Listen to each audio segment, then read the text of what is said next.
Let me ask you something. When was the last time you sat down on your couch, turned on your TV, and just felt completely relaxed? No stress, no worry, just you and your favorite show. That feeling of comfort, that sense of safety in your own living room.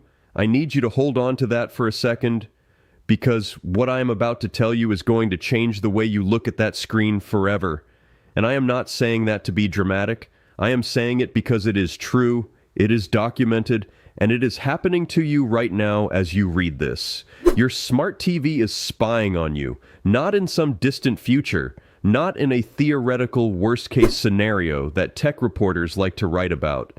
Right now, tonight, while you are sitting there watching a movie or a game or the news, your television is taking screenshots of your screen, up to 30 of them every single minute. It is capturing the audio in your room. It is building a detailed profile of who you are, what you watch, what you care about, and what you might be willing to buy. And then it is selling that profile to the highest bidder. That is not a conspiracy theory. That is a documented business model. And the companies doing it have been doing it for years while most people had absolutely no idea. Now, here is why today specifically matters. The Texas Attorney General just filed a major lawsuit against some of the biggest television manufacturers in the world, Sony, Samsung, TCL, and others, arguing that what these companies are doing with your data has crossed a legal line. That is a significant moment. That is a government agency with real legal power saying enough is enough. But here is the brutal reality that I need you to understand before we go any further. That lawsuit does not help you today. It will take years to work through the courts. The data collection is not paused while the lawyers argue. The tracking is not on hold pending the outcome. It is happening right now in your living room, on your TV, and the only person who can stop it today is you. So that is exactly what we are going to do together in this video. Brand by brand, step by step, I am going to show you how to shut this off completely before you watch another single minute of content on that screen. Make sure you stay until the end because the instructions are specific to each brand and they matter. But first, you need to understand what you are actually dealing with, because once you see the full picture, you will never look at a cheap television the same way again. Do you remember when a decent TV used to cost $1,000, $1,500, even $2,000? Now you walk into any store and you can find a 55-inch 4K television for $300. And most people look at that price tag and think, wow, technology has really come a long way. Prices just keep dropping. Good for consumers. But that is not what happened. The hardware did not get 10 times cheaper overnight. What changed is that TV manufacturers figured out something that completely transformed their entire industry. They realized that the data they could collect from you, your viewing habits, your behavior patterns, your household interests, is worth significantly more than whatever extra margin they might have made by charging you a higher price for the TV itself. So they made a calculated decision. Make the TV cheap, make it irresistible, get it into as many living rooms as possible, and then use that TV as a data collection device that runs 24 hours a day, 7 days a week from inside your home. You are not buying a television. You are trading your personal data for a subsidized screen. The TV is the product they want in your house. You are the product they are actually selling. The technology that makes this possible has a name that most people have never heard. It is called ACR, which stands for Automatic Content Recognition. And the way it works is more sophisticated and more invasive than almost anyone realizes. It operates on 2 tracks simultaneously. The first is visual. Your TV is constantly taking screenshots of whatever is displayed on the screen, up to 30 frames every single minute. These are not low-resolution blurry captures. These are actual detailed images of exactly what is on your display at any given moment. The second track is audio. The system captures sound through your television speakers and in many cases through a built-in microphone. It takes those visual and audio samples and compares them against a massive centralized database to identify with pinpoint accuracy exactly what you are watching. Not just the show, not just the channel, the specific scene, the specific second. It does not matter whether you are watching Netflix, cable, a streaming stick, a gaming console plugged into the HDMI port, or broadcast television coming through an antenna on your roof. The ACR system captures all of it without exception. And this is not buried in some leaked internal document. It is sitting in a publicly registered U.S. patent. Patent number 10,51698, filed by Inscape Data Services, describes real-time visual sampling as a deliberate and intentional feature. They patented the surveillance. They are proud of it. Now, here is where this stops being an abstract privacy conversation and starts being something genuinely personal. The tracking does not stop at what you stream. If you cast your phone to your TV, maybe a video, a photo album, something you are showing the family, the ACR system is taking screenshots of that too. Your personal videos, your family photos, anything you mirror from your phone to that screen is being captured and processed.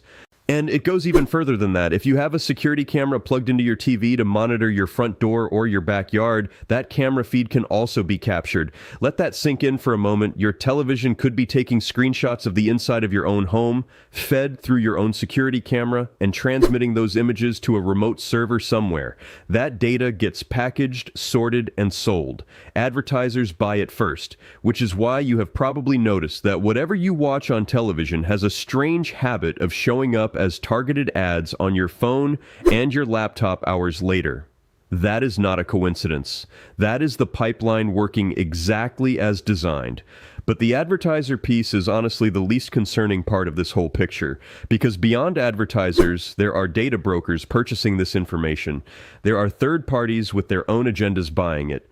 And every single one of those buyers has a different level of security protecting their servers. Some of them are careful, some of them are not. And here is the thing about how criminals operate in the digital world that most people do not think about. When someone wants to steal data, they do not target your specific household. That would take too much effort for too little reward. What they do is go after the manufacturer directly, because one successful breach gives them access to data on tens of millions of people all at once.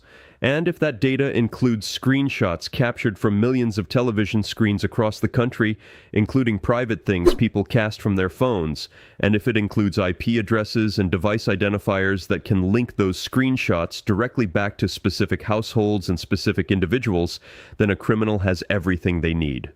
Everything. The kind of material that makes extortion not just possible, but frighteningly easy. Pay me, or I send this to everyone you know. That is not a hypothetical situation being invented for dramatic effect. That is the logical and predictable endpoint of a data pipeline that flows through servers with security practices that you have absolutely no visibility into and no control over. Your voice remote is part of this conversation too, and it deserves its own moment of attention. Many smart TV remotes capture audio and transmit it to remote servers for processing. Some manufacturers actually spell this out in their user agreements, buried in language so dense and so deliberately complex that almost nobody ever reads it. When I sat down and went through my own LG television's agreements on camera, what I found was page after page of legal text covering viewing information agreements, voice information agreements, cross-device advertising agreements, and more. It explicitly stated that data from everything connected to the television, including game consoles, set-top boxes, media players, and content cast from your phone, may be collected and shared with third-party service providers. It is all technically disclosed. It is just disclosed in a way that is specifically designed to make sure you never actually understand what you are agreeing to. You scroll through it on a screen during setup, tap accept in about 10 seconds because you just want to watch something, and from that moment forward, the collection begins. And then there is what I call the trap they built into the opt-out process, because this part is deliberate and it is clever. When you actually try to go into your settings and turn these features off, your television warns you. It tells you that some functionality may be reduced. It tells you that certain features may not work properly. If you want to use the voice remote, you are often presented with voice data collection as a non-negotiable condition of that feature working at all. They engineered the system so that protecting your own privacy comes at a cost. It costs you convenience, it costs you features, and that pressure, that subtle friction they built into the process causes the overwhelming majority of people to just leave everything turned on and walk away. That is not an accident. That is a design choice made by people who understood exactly what they were doing and why. Your comfort and your laziness are part of their business model. So let us talk about what you can actually do right now, because this is the part that matters most. If you have an LG television, go into Settings, then Privacy and Terms. Find the option labeled Do Not Sell My Personal Information and switch it on. Then, navigate to the advertisement section and toggle on Limit Ad Tracking. And while you are there, reset your advertising ID completely. Go into App Permissions and make sure microphone and camera access are restricted across the board. Then find the Delete My Personal Information section and work through every single category in there, including delete viewing information and delete voice information specifically. LG will throw warnings at you every step of the way telling you that functionality may be affected. Ignore every single one of those warnings and make the changes anyway. They are designed to make you hesitate. Do not hesitate. If your television is a Sony, go to Settings, then Privacy, then User Agreements. You are looking for something called Samba. That is what Sony named its ACR tracking system, and the name choice was not accidental. They did not call it ACR because automatic content recognition has developed such a negative reputation among privacy-conscious consumers that people would turn it off the moment they saw it. So they called it Samba instead, something that sounds lively and fun and completely harmless, something you would never think to be suspicious of. Find it and turn it off. Then take a few extra minutes to go through the rest of the privacy settings while you are already in there. If you have a Samsung, this process involves 6 separate steps.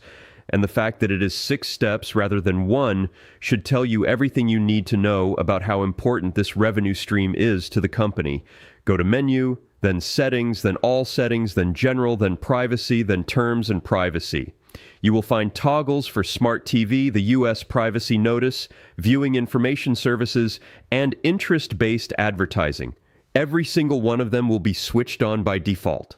You need to go through and turn them all off individually, one by one. Samsung does not make this easy. They are not supposed to make it easy. Do it anyway. If you have a Hisense, go to Settings, then Preferences, then Privacy Settings. Turn off device usage data and the setting called Collect App and Over-the-Air Usage. Those 2 options cover the primary tracking functions built into Hisense televisions. If you have a TCL, which is one of the brands specifically named in the Texas Attorney General's lawsuit, go to Settings, then Privacy, then User Agreements. Multiple options will appear. Go through every single one and opt out wherever the option exists. Do not skip any of them, and do not assume that declining one covers the others, because it does not. After you have done this on every television in your home, there is one more step worth considering if you are willing to go a little further. Go into your router settings and ask yourself whether your smart TV actually needs continuous internet access when you are using it for cable or broadcast television. Some people create a separate isolated network for their smart TV that limits what the device can communicate with externally. That is a more technical step, and it is not for everyone, but it is the most thorough protection available short of going back to a television that does not have any of this built in at all. The Texas lawsuit matters. It matters because it signals that government institutions are beginning to take seriously what these companies have been doing quietly for years. But lawsuits take years to resolve, and the outcome of that case, whatever it turns out to be, will not protect you today. The only thing that protects you today is spending 5 minutes inside your television settings right now. Before you sit back down and watch another minute of content on that screen, your data is genuinely valuable. These companies built entire billion-dollar business models around collecting it from you without most people ever realizing it was happening. Now you know exactly what is going on and exactly how to stop it. Go turn it off. And if this video changed the way you think about the screen sitting in your living room, hit like, share it with someone who has a smart TV at home. which is basically everyone you know, and drop your TV brand in the comments below, because if you run into any trouble with the steps I walked you through, I want to help you get it done.